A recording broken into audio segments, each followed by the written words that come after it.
राहुल गांधी को डरुछंती सरकार एभली मंतव्य देइछंती प्रियंका गांधी। आसंतु जानिबा एहार सर्विशेष खबर विषय।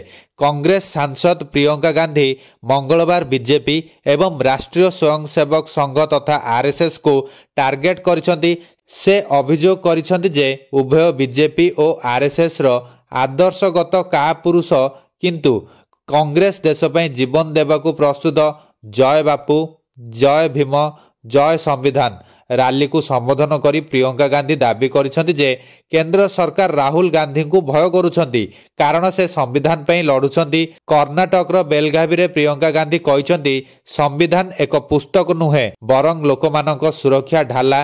बाबा साहेब भीमराव आंबेडकर एथिरे गणतंत्र सुरक्षा को अंतर्भुक्त करिसेंती। बाबा साहेब हेउछंती सामाजिक न्याय और अधिकार प्रतीक। अनेक सरकार आसीछंती और गलेनी, किंतु एमिति कौनसी सरकार नहीं जार गृहमंत्री संसद रे बाबा साहेब को अपमानित करिसेंती।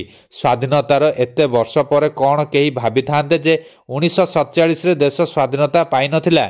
संविधान प्रणयन समय मध्य आरएसएस विचारधारा असम्मानजनक थिला।